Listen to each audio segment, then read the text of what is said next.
Hi everyone, my name's Jordan and welcome back to my channel. Today I wanted to do a review of a book that I just finished reading recently, and that is The Spear Cuts Through Water by Simon Jimenez. I saw this book for the first time like literally a couple weeks ago, like a week or two ago on Instagram. Somebody posted about it and said it was really good. So I found the audiobook available at my library and checked it out. And I listened to the audiobook in 2 days because it was just so good. So let's get into my thoughts, but first let's do a quick plot summary. Two warriors shepherd an ancient god across a broken land to end the tyrannical reign of a royal family. The people suffer under the centuries-long rule of the Moon Throne. The royal family, the despotic emperor and his monstrous sons, the Three Terrors, hold the countryside in their choking grip. They bleed the land and oppress the citizens with the frightful powers they inherited from the god locked under their palace. But that god cannot be contained forever. With the aid of June, a guard broken by his guilt-stricken past, and Kima, an outcast fighting for his future, the god escapes from her royal captivity and flees from her own children, the triplet terrors who would drag her back to her unholy prison. And so it is that she embarks with her young companions on a 5-day pilgrimage in search of freedom and a way to end the Moon Throne forever. The journey ahead will be more dangerous than any of them could have imagined. Already that sounds really cool. And I found the reason I enjoyed this book so much is because it was just so unique to anything I've read before. Simon Jimenez kind of ties together this entire story in such a seamless and beautiful way.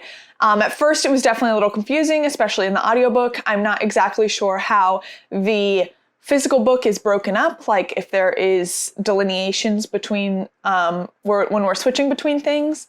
But essentially, there are two separate timelines being told. There's a timeline that is supposed to be present day, and this is a young boy and his grandmother. And his grandmother is telling him the story of their people from the old country. And that is the story being told about June and Kima as they try to help this god kill her 3 sons. However, these two timelines, there's not, in the audiobook, there wasn't like a pause or a chapter break when we were switching between the two different timelines. It was kind of just like seamlessly woven in. And Simon Jimenez uses basically just context clues to tell you when he switched back to a different perspective. And then we also even get little glimpses of people that are surrounding these characters that are just quick, and there's not really a big like delineation of when that is changed. Again, I don't have a physical copy of the book, so I don't know how these are delineated in the book, if at all. But in the audiobook, it was just like one continuous narrative, even though there was very different things. And while that can sound very confusing, and it was a little bit at the beginning, you end up catching on pretty quick into the different, when we're switching back and forth. And the effortless and seamless transition between these two different timelines, just kind of like back and forth, was done so beautifully and ended up being so unique and told the story in such an interesting and different and fun way. So from the get-go, I was really enjoying this story. I loved how it was being told. I loved the storytelling that was being done. And then I quickly fell in love with the characters as well, especially Kima and June. Both of them have kind of shady pasts. You don't really find out about what has happened to them in the past until much later, but it is alluded to how they both have struggled and they've both had difficult pasts, and that is what has brought them to today. And they meet by circumstance. They don't plan on going on this journey together. They just happen to end up on this journey. And the friendship that quickly develops is so pure and so beautifully written. And then that quickly develops into a romantic relationship, which felt very natural and very relieving, I guess. Like I was like, finally, like, this is what I've been waiting for. I've talked about in other videos how frustrating it is that romance feels almost taboo in adult fantasy. And I understand that some people don't like seeing romance in their fantasy, and that is totally fine. But I do think it has a place in the fantasy genre in certain stories. And it's frustrating to see people always dunking on books that have romance in it, because some people like that. And I'm not talking about like the fantasy romance genre. Like there is a genre that is predominantly romance and fantasy settings. I'm talking about a predominantly fantasy story with politics and battles and things that also has romance. And I just feel like there's not a whole lot of that. So I really enjoyed the romance aspect of this book. It ultimately made the relationship between these characters, and it made the story as a whole much richer, especially in the context of this world. This book definitely tells like a fairy tale almost, because because there is like a boy and his grandma telling this story. So it does tell like a fairy tale almost, with some more interpersonal information entwined. And so that really helps with Kima and Jun's relationship. And the book only spans like 5 days or something. So the fact that they meet day 1 and then like are in love day 5 can seem insta-love, just like looking at it on paper. But because it is told in this more like fairy tale kind of way, and because where the book ends up, it never feels insta-love. It always feels very natural and very dynamic, and I think it was done really well. There aren't many other main characters besides Kima and Jun in the story side, except for the god that is the mother of the 3 terrors. And her character was so interesting. It was unlike anything I've ever read before. It felt very unique, and her character was, while she is a god, she has made mistakes, and getting to learn that as we go along the story felt very natural and very interesting, added to the lore, and gave the lore more of a personal touch as opposed to just like the gods came down kind of thing. And I thought it was done really well. And then in the present day, these characters are not fleshed out nearly as well, but they're still, the boy is still interesting. And this boy talks about, from childhood, hearing these stories from his grandmother, and then the complicated relationship he has with his family. And you kind of get to see him grow into adulthood. And that was done also very well. And I don't want to spoil anything because this is a spoilery-free review, but the end of the book wraps up so well. And the way these 2 timelines end, and the way these 2 timelines kind of finish out in this book is masterful. And I thought it was absolutely beautiful the way this book ended. But I'm getting ahead of myself. As for the plot was very fast-paced most of the time. There were a few times where we slowed down, but it felt necessary. Like we slowed down for some of these more intimate character interactions, which I felt like was, like I said, necessary. But for the most part, the plot's moving quick. We span 5 days. That is broken up into like morning, day, and night, I think.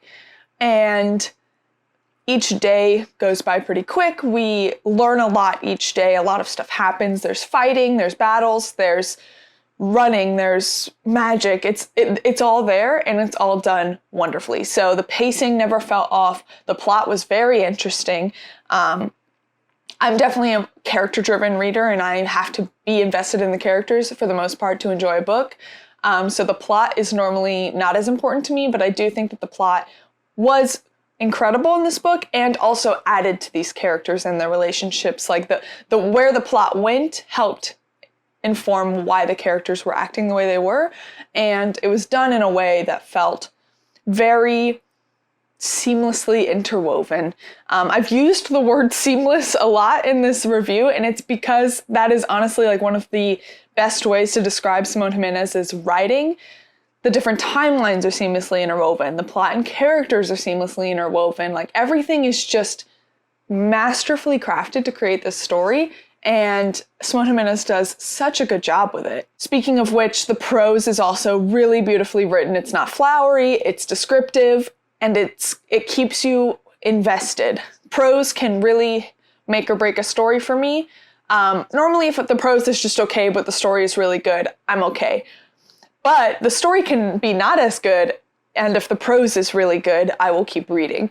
So I think that the prose here really added to the story without distracting from the story. And I I enjoyed it. And then back to the ending.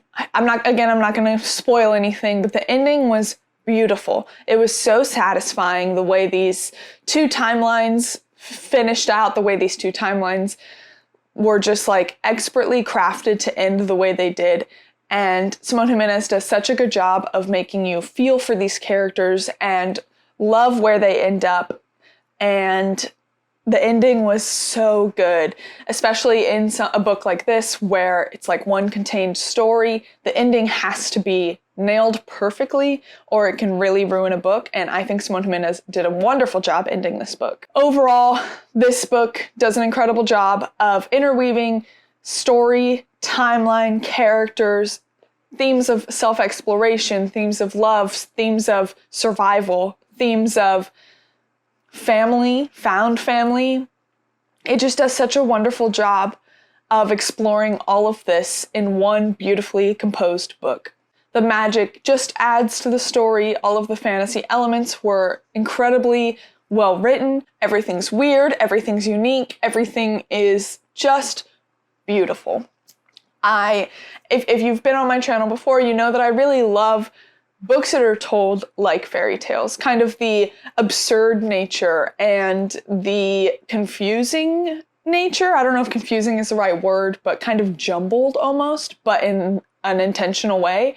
And this book does a great job of doing that while also still letting you feel that personal connection with the characters, because sometimes fairy tales kind of distance you from the characters, and this did a perfect job of blending like a fairy tale type storytelling with incredibly in-depth and beautiful characters. This book has got me already excited to read his other book, The Vanishing Birds. Again, I had not even heard of Simon Jimenez before like 2 weeks ago, so I'm already obsessed, gonna read The Vanishing Birds and then buy whatever his next book is that comes out because I absolutely loved this story and I highly recommend it for fantasy fans out there. It is so different from much of fantasy in general and a lot of like the fantasy that BookTube talks about a lot. This is very unique and I highly recommend it, and the audiobook is very, very good. Again, can take a little bit to get used to at the beginning because of the way this timelines are kind of just again, seamlessly woven together. It kind of just jumps back and forth without really any sort of delineation, but I quickly came to appreciate that and really enjoyed it. So be patient in the beginning. It's a little confusing and you really do have to like focus in order to not get confused about what's going on. But the payoff is incredible. It is all very worth it. Thank you guys for watching. If you liked this video, please like, comment, and subscribe. Let me know down below if you've read this book or if you have any books that sound similar in the storytelling devices that this book uses, because I loved it and I would love to read other books like this because I don't think I've read a book like this yet. If you really like my content, please hit the notification bell to be notified every time I post new videos. As always, your support means the world to me, and until next time, thank you guys.